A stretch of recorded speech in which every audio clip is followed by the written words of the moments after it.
Sidhu Moosewala murder case. 7 अगस्त 2021 की शाम को विक्की मिडुखेरा मोहाली की सेक्टर 71 की मार्केट में अपने एक दोस्त की दुकान से निकलकर अपनी गाड़ी में बैठने जा रहा था।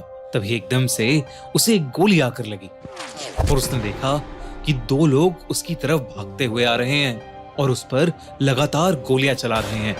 विकी ने बिना कुछ सोचे समझे खुद को बचाने के लिए उनकी तरफ अपना फोन फेंका और वहां से भागने लगा।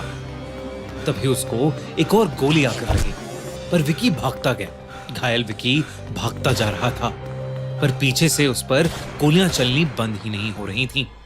वो गली के मोड़ तक पहुंचा ही था कि तभी उसके सामने खड़ी एक गाड़ी से 2 और लोग निकलकर उसके ऊपर गोलियां चलाने लगे। विकी को बहुत सारी गोलियां लग चुकी थीं और अब वो चारों लोग उसका पीछा करते हुए उस पर गोलियां चला रहे थे। विकी ढेर सारी गोलियों से लहूलुहान भागते भागते पास की कम्युनिटी सेंटर की दीवार से टकराकर गिर गया और कुछ ही लम्हों में उसकी जान चली गई। विकी के मर्डर के 1 साल बाद 2022 29 मई की सुबह कुछ ऐसा हुआ जो लाखों लोगों का दिल तोड़ने वाला था। इंडिया का मशहूर सिंगर और रैपर सिद्धू मूसेवाला पास ही के गांव में अपनी मौसी से मिलने के लिए अपने घर से निकला था। आमतौर पर सिद्धू अपनी बुलेट प्रूफ गाड़ी लेकर जाता था, पर क्योंकि वो गाड़ी आज पंक्चर थी तो उसने अपनी मनपसंद ब्लैक थार ली और मौसी के घर के लिए निकल गया। सिद्धू खुद गाड़ी ड्राइव कर रहा था और अपनी मौसी के गांव पहुंचने ही वाला था कि अचानक उसके सामने एक गाड़ी आकर रुकी।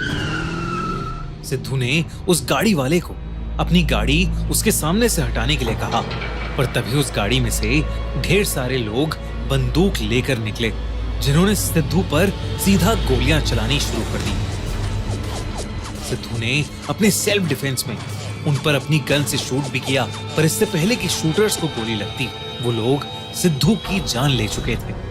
उसी दिन सिद्धू की डेथ से रिलेटेड एक फेसबुक पोस्ट हर जगह वायरल हो गई। इस पोस्ट में लॉरेंस बिश्नोई और गोल्डी ब्रार गैंग के मेंबर्स ने सिद्धू मूसेवाला की मर्डर की रिस्पॉन्सिबिलिटी लेते हुए कहा कि उन्होंने ही ये मर्डर किया है और उन्होंने ये मर्डर इसलिए किया है क्योंकि सिद्धू मूसेवाला विक्की मिडुखेरा के मर्डर में इन्वॉल्व था।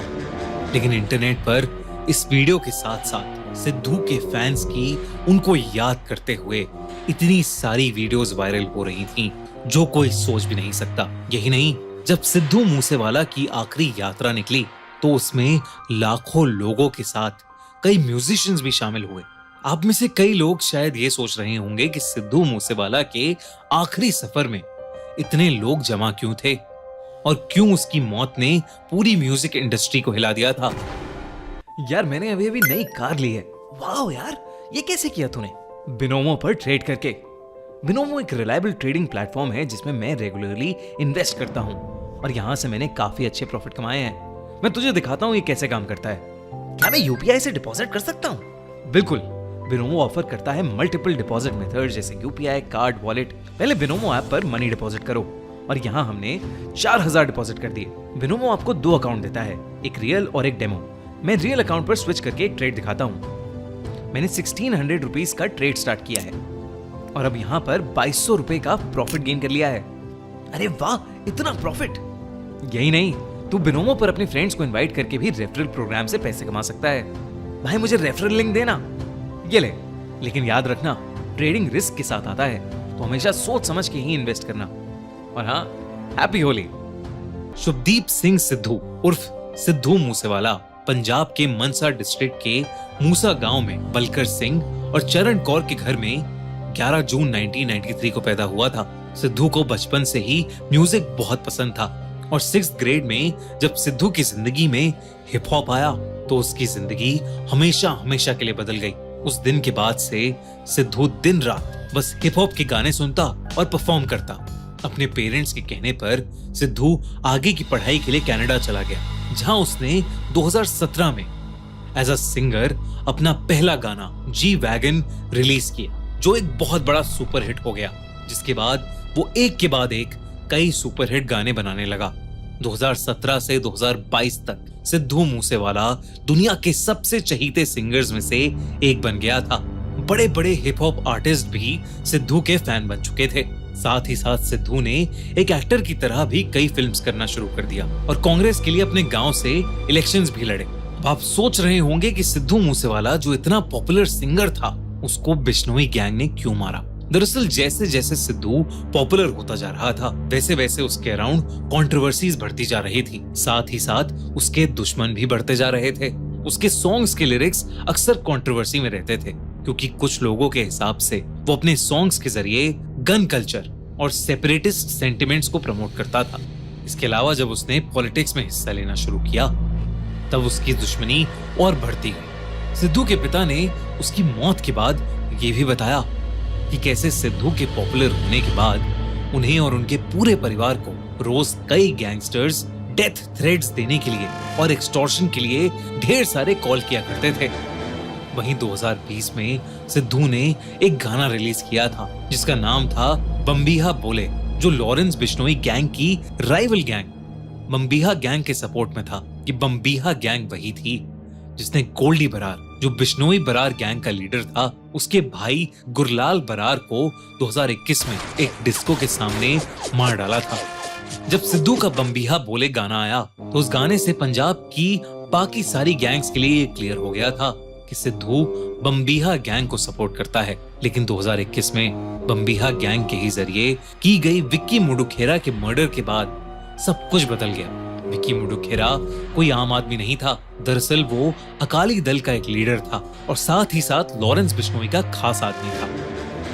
विक्की लॉरेंस का कॉलेज सीनियर था और लॉरेंस विक्की को अपना बड़ा भाई मानता था। लॉरेंस बिश्नोई के अकॉर्डिंग विक्की मुडुखेरा के मर्डरर्स ने कन्फेस किया कि इन सब के पीछे शगनप्रीत है, जो सिद्धू मूसेवाला का मैनेजर था, और शगनप्रीत ने ही विक्की के मर्डरर्स का रहने का इंतजाम किया था। तो बिश्नोई गैंग के हिसाब से शगनप्रीत की इस मर्डर में इन्वॉल्वमेंट का मतलब था सिद्धू का भी इस मर्डर में इन्वॉल्व होना। वैसे तो सिद्धू मूसेवाला का मर्डर करना बहुत मुश्किल था, क्योंकि उसके साथ हमेशा 4 कमांडोज रहते थे और साथ ही साथ सिद्धू ज्यादातर अपनी बुलेट प्रूफ फॉर्च्यूनर में ही ट्रैवल करता था। पर बिश्नोई बरार गैंग ने अब डिसाइड कर लिया था कि वो किसी भी कीमत पर विक्की की मौत का बदला सिद्धू से लेकर रहेंगे, और वो सिद्धू को कई बार इस चीज की धमकी देते हुए फोन और मैसेजेस भी करने लगे। और फिर 29 मई 2022 को मौका देखकर सिद्धू को मारकर उन्होंने अपना बदला पूरा कर लिया। लेकिन उन्होंने सिद्धू के लाखों फैंस का दिल चकनाचूर कर दिया। सिद्धू के कातिल आखिरकार जुलाई में जाकर पकड़े गए, जिनमें से एक अंकित सिरसा को 3 जुलाई को पुलिस ने अरेस्ट किया। वहीं मनप्रीत मन्नू और जगरूप रूपा पुलिस से भागते भागते पंजाब में एक शूट आउट में मारे गए। और सिद्धू का आखिरी कातिल दीपक मुंडी 26 जुलाई को पकड़ा गया। लेकिन उनके पकड़े जाने के बाद भी बिश्नोई बरार गैंग को कुछ नहीं हुआ।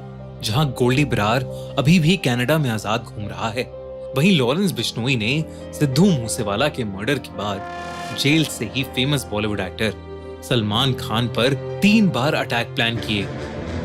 एक बड़ा सवाल ये है कि जेल से कोई किसी के मर्डर की प्लानिंग कैसे कर सकता है, और अगर ऐसा हो रहा है तो कोई भी इंसान सेफ कैसे है। सिद्धू ने भी इसी वजह से केवल 28 साल की उम्र में अपनी जान खो दी। लेकिन सिद्धू मूसेवाला के गाने आज भी अमर हैं और सिद्धू के फैंस उनसे आज भी बेइंतहा मोहब्बत करते हैं।